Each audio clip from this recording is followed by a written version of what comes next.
Chosen Vessels, what's the deal? It's your main man, Druuill, and I'm back at you again with another video.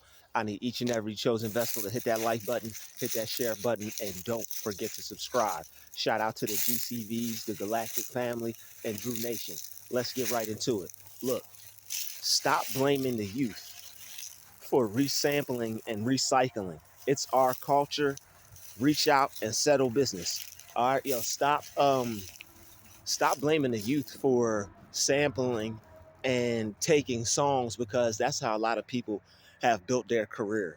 Like that's what basically hip hop is built off of. If you're telling people to not to sample and not to remix and not to use lyrics and stuff like that, that is that's a key element in hip hop right there. And that's just a key element in music. People have always remade and done things. It's not right for people to take and not give any credit. But what I suggest is, if you're gonna use somebody's stuff, and as soon as you get paid, you reach out to them and you give them some money immediately. Like that's the best thing you should do. You reach out to them and you give them some money immediately. You don't just get paid, ball out, live your life, and then you just disregard that this person was a part in your success. Because that's where I could see artists having a problem. That's where I could see Lil Boosie having a problem. That's where I could see Jay-Z having a problem. But Jay-Z, he don't let nobody sample his stuff. Cassidy tried to sample his stuff, that 99 Problems. He made Cassidy take that off. They had to remix it and put Mary J. Blige on there. So Jay-Z, he doesn't play about his residuals when people use his music. But I mean, he sampled a lot of songs, bro. Jay-Z did some sampling. I mean, he said he sampled so many songs from the 80s for like his early what was that album called? The Blueprint, and can't what's the dang what's the it's the Blueprint, and it's like one of his first early albums. I can't think of the name right now, but Jay-Z used a lot of samples in the 90s. So he got some nerve being upset at somebody using his music. But I understand. It's all about basically, I guess, the respect, because this is art, and plus it's about money too. As a businessman, he's a businessman. So not to say that it's all about money, but when you're in business, whatever your business entails, the money that has to do with your business, you're going to go after it. Especially if somebody is using your work, you're going to be like, yo, wait a minute, that's mine, right? So I mean, as an artist myself that plans on like doing something with my music and selling my music and stuff like that, um i definitely I definitely can understand, you know. So when I get ready to do that, I'd probably feel the same way. I wouldn't be comfortable with people just taking my music and using it and making money off of it and me not getting anything for it. That wouldn't be cool. But at the same time, like when new artists are coming out, you got to understand. But it's not like they immediately took him to court. So I do understand, but it's more or less just respect. If you use somebody's stuff, you definitely give them their part. You definitely pay them, especially if it's a big person like Jay-Z. It's not like these people are it's not like he used somebody's music that was waiting for a hit, or it's not like he was using somebody's music that was waiting for their stuff to be sampled. There are some artists that are brought back to life by a sample because nobody's listening to their music, or people forgot their song existed, or nobody plays it as much, and that sample puts a lot of life back into that artist and their business as far as their music goes. So sampling is never a bad thing. It's just that the artists are going to want their money because that's their music. You're using something that somebody else created, and it's that same white truck. You're using something. I'm not even on your property anymore, dude. They're using that same white truck. I mean, they're using the same music. All right. So a lot of people want to put their music out there. When you put your music out there, somebody's going to use it. Somebody's going to sample it. All right. Especially if it's good. And that lets you know, that just lets you know that your music is good, you know? But as far as like Jay-Z, you know he don't play that. You know he's strictly business. He's not gonna have somebody use his music, get as rich as Rod Wave did, because Rod Wave, he's not doing bad, you know. So he's definitely not doing bad. But he took Lil Boosie's song and he took Jay-Z's lyrics, and he remixed it, and he basically turned it into some money for himself. And I mean, to be honest, to be completely honest, I ain't mad at the young dude. You know, that's all they did. I mean, Jay-Z got a song called "Can't Knock the Hustle." Like, what was he supposed to do? Go destroy his community? And somebody had a good point, but still, looking at it from the business aspect, you know, Jay-Z's not gonna care about that. But as far as like what somebody has said, somebody said that he destroyed the community or something like that. He had a part played in people going to jail, and somebody was saying like, what would you rather suggest him sell drugs like he did? And it's like all they have is the music. So it's like, instead of sell drugs and throw your life away, the fact that he took his, like, Jay-Z's music, they're just looking at it like some white collar crime type stuff. But at the end of the day, you did still steal from somebody. So that's why I suggest to just pay homage. Like, as soon as you get your check or as soon as you get paid, I would have just hollered at his financial advisor or something like that, or hollered at one of his lawyers, or hollered at one of his somebody that works with Jay-Z, somebody at Title, or somebody at whatever he got going on. And it's like, there's somebody that knows somebody that knows somebody in that line of work, in that line of business. So if he was, I would say that Rod Wave wasn't totally wrong for that, but he was irresponsible about it.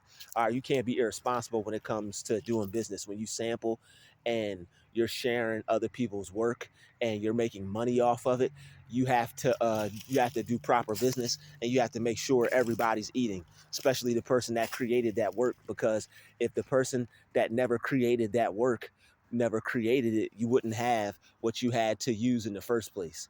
So the fact that you even are able to use that is because that person put that out. So the fact that that person put that out and you were able to use that and make some money off of it, it's good to give back.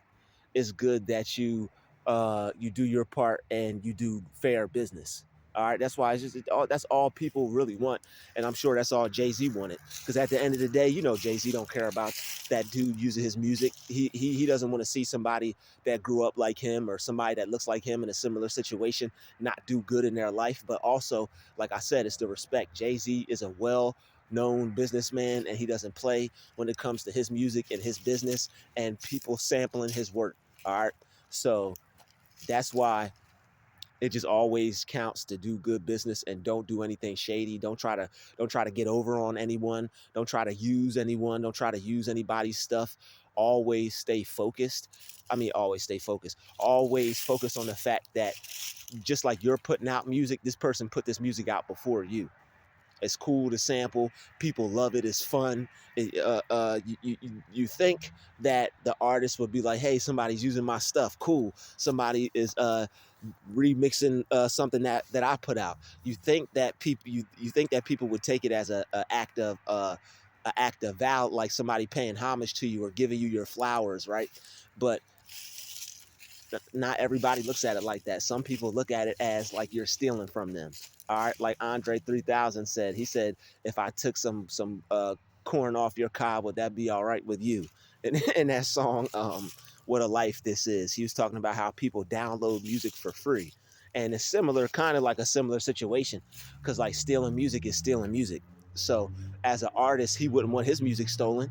That song that he put out, people are paying for it and giving him money for it.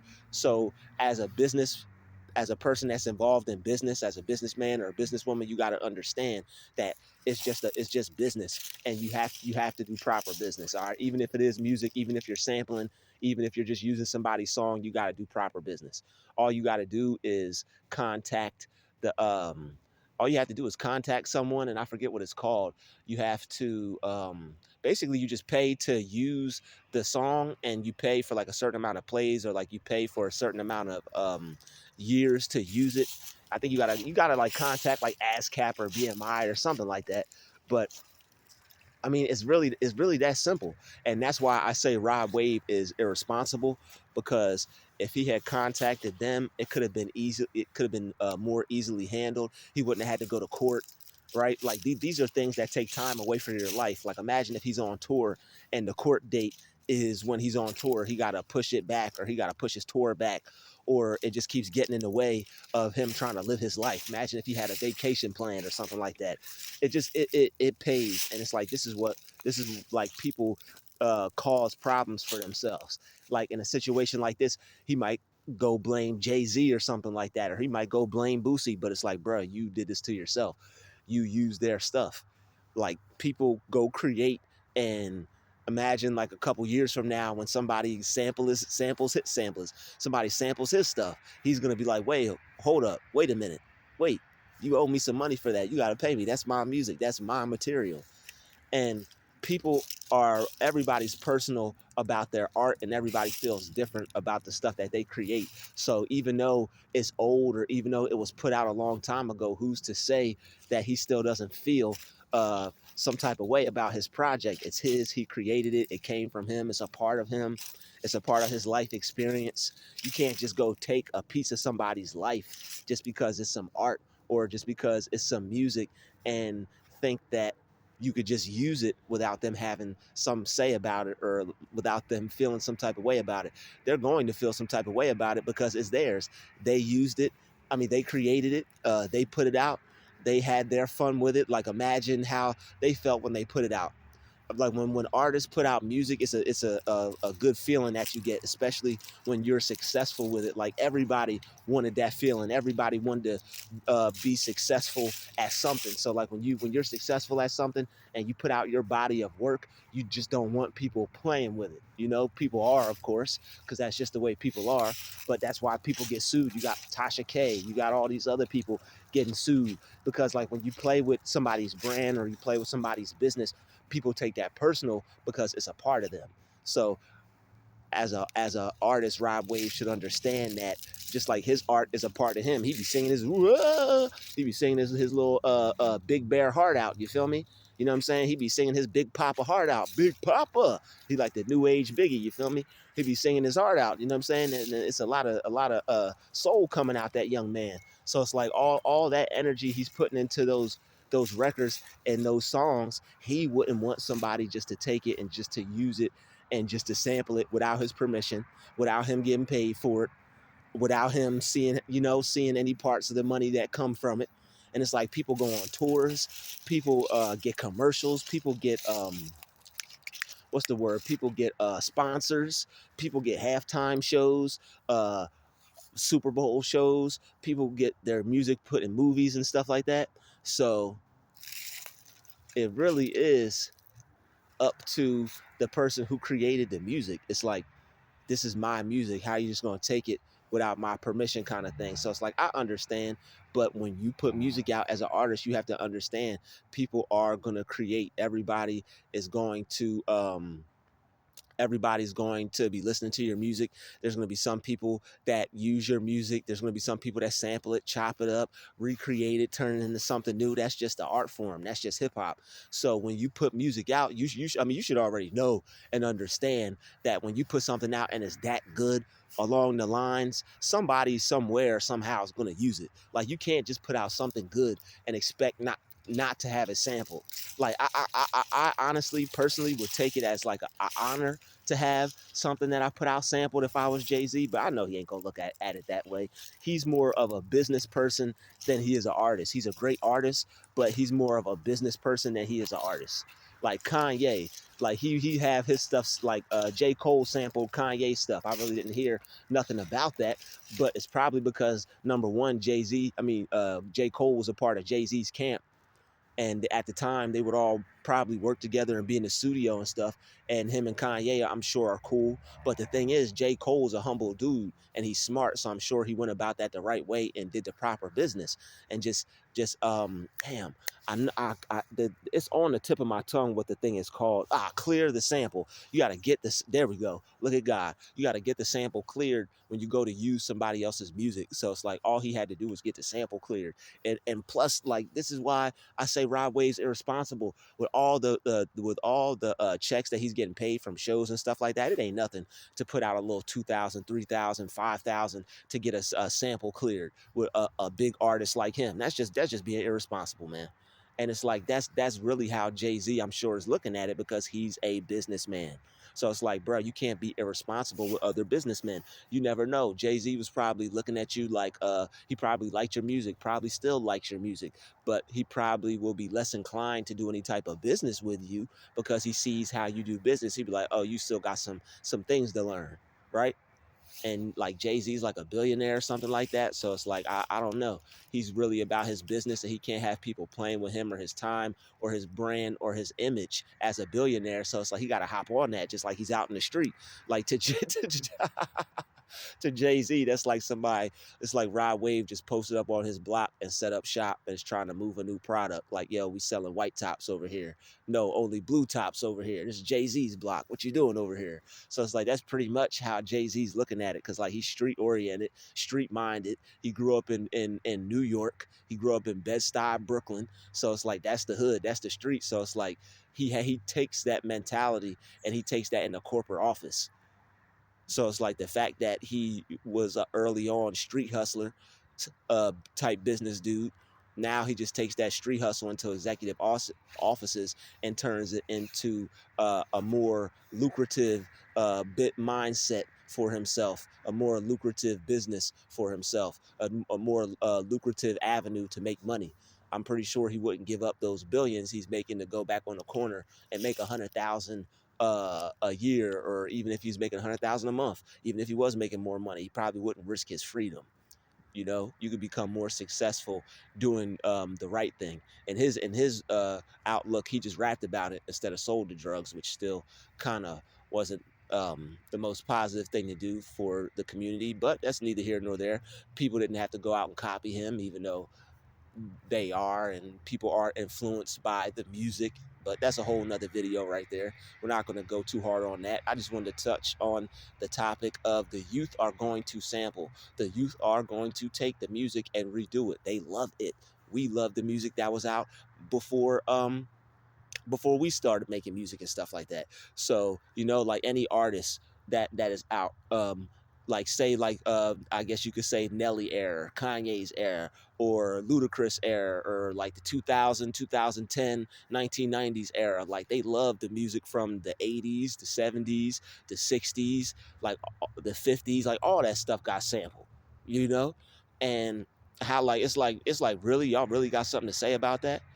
Like all the stuff y'all done took and made songs out of, and was hungry and dingy and dirty and grimy and in the worst circumstances, and all you had was that sample, and you had to get paid first, get sued, and then pay the people. So you gonna take the next generation through the same thing? To me, it just doesn't make sense. But you got to understand it from a business point of view. And like I said, I know that's how Hove is looking at it. He's a businessman. You can't play with people and their art and their business. All right, not everybody is going to look at it from the point of view that I'm looking at it from. And plus, even if I was looking at it from the point of view I'm looking at it from, like an honor point of view, I would still want my check. So at the end of the day, I'd still want my check. So you really can't take advantage of someone or people just because they put music out, and just because the song is old. You still got to pay homage, you still got to pay dues, you still have to pay for the music that you're using, because somebody paid to get that beat made, somebody paid for that studio time, somebody took the time out their life to write those lyrics, put that song together, put that vibe together for you to even hear it and sample it in the first place. So it's best for you that you just pay your respects, and just pay the person, like pay your respects, get clear the sample, make sure everybody gets paid, make sure everybody gets their check, so that way you can go on with your life without any legal troubles, or without disrespecting anyone. And even if you do it the backwards way, to where you get paid first, and then you better pay the person and contact them before you get sued. Like that's the only reason why people get sued, is because you see somebody living their life with your music, and it's like, wait a minute, you're not gonna check back, like you're not gonna check in. Like, like, yo, check in, homie, check in. You're not gonna check in. Like when you use somebody's music and you sample, you need to check in, especially if you're going big time with it and getting paid. Otherwise, you're going to cause problems for yourself, especially in the day and age we live in now, with all the technology and how they could track serial numbers and IBM numbers and barcodes and the number of plays. All right, the number of streams, number of clicks, likes. They could track all that stuff. So it's like people are down to the penny, the nearest penny, when it comes down to making sure that they get paid for their artistry. So it's like you really can't play, especially in today's world with people's music. Plus, with everything being shared, it's like back in the day, somebody would hear your music on the radio, or you would perform it underground, and then it would get played on the radio, and then the person would finally hear it, and then but by then the person already got tours booked, they already got shows performed, they already got record sales, all these things by then. So it's like that, like a few years ago, before the internet and everything was like shared all the time, and everything was like so like out in the open, and everybody was like, everything was so easily accessible. It was different, but now it's like everything's out in the open, people can see things within a second. Like somebody's going to know if you sample their music and put it out, because it's going to be shared on so many platforms and so many different venues that it's a lot more easily accessible. People are going to be able to tell and see that, wait a minute, somebody's using my music. They're going to know, like they're going to hear it on somebody's phone. Somebody's going to somebody they know is going to see it and send it to them. So it's like you really can't get away with taking people's music and using it and claiming it as your own like you used to. But still, you shouldn't be taking people's stuff and claiming it as your own. You got to give credit, you got to pay homage, and you got to share. You got to share the wealth. Yeah, you definitely got to share. You got to pay money to the people who put the music out, because without them, you wouldn't have had anything to sample in the first place. You probably wouldn't have even been inspired to go into music and do music in the first place either. So it's like, it's just a lot of things that you should take into account. Plus, the universe gave you your opportunity. God blessed you with your opportunity. You got your chance. So it's like I mean, I would be compelled to give back, especially if I already made it and I'm already successful. Like Rod Wave, I know I'm already successful. I don't disassociate myself from the level of success of any successful man. But at Rod Wave's success, it's like you're already where you would want to be. Why not just pay the man and just give him his money up front? That's Jay-Z, man. That's not nobody that's sitting in the cut hoping, wishing, and praying somebody will sample their song and put it back out so they could get a nice check and turn their life back around. That's not this particular situation here. All right, Jay-Z's very well off. All right, and he's very well at business. So it's like when people are well off and well at business, they're going to come after you if you're playing with their money. So it's like, why even do that in the first place? Me personally, I just would have went the legal route, got it taken care of, and got it out the way, and got back to making more music. And possibly it could have even been more future records. Jay-Z probably not going to want him to use any more of his music at all. But luckily, because there's money being made off it, I doubt that. That something probably will be worked out, but it won't be like up close as personal as it would have been if Jay-Z and him had did business the right way, correctly, you know. And that's really all you got to do, is just do business the right way, correctly. And when you do that, you don't have to worry about certain stuff. You don't have to worry about people coming after you. Like nobody wants nobody coming after them with a lawsuit. You just want to live your life, put your music out, be successful, and ride your wave. I know Rod Wave, he just want to ride his wave, but you can't ride your wave on top of somebody else's surfboard, homie. Like you basically just taking somebody else's surfboard and trying to ride your wave on top of somebody else's thing. You got to focus on yourself and do your own thing, because if not, then you end up getting yourself caught up in trouble. And it's like, I don't want to see Rod Wave get into no legal trouble. Luckily, he got enough money to get out of anything that he'll get into. But still, it's like, why put yourself in that position as an artist in the first place? Because you don't want people to be looking at you as a thief in the music industry. Even though there's a lot of thieves in that industry, you just personally, you don't just want people to look at you like that as an artist. You don't want to go down in history as the artist that stole. But that's the thing. Here's the thing. Maybe you do, because great artists steal. So it's all up for interpretation. This is just my point of view on it, me personally, because I appreciate the art. I appreciate artists, and I know what it takes to make something great or be creative. I personally wouldn't go the route that Rod Wave did. I put my music out, and I would do it the right way. I contact ASCAP or BMI or some type of organization, and I clear the sample, make sure the artist got paid, and then I just do my thing and enjoy the music. But this has just been my take on it. Shout out to everybody. Shout out to the chosen vessels. Hit that like button, hit that share button. Don't forget to subscribe. I just wanted to drop this video. I wanted to touch on this particular topic, and I'll see you all in the next video. Peace. Stay creative and do something positive that you love to do so you can better your life and get to the bag.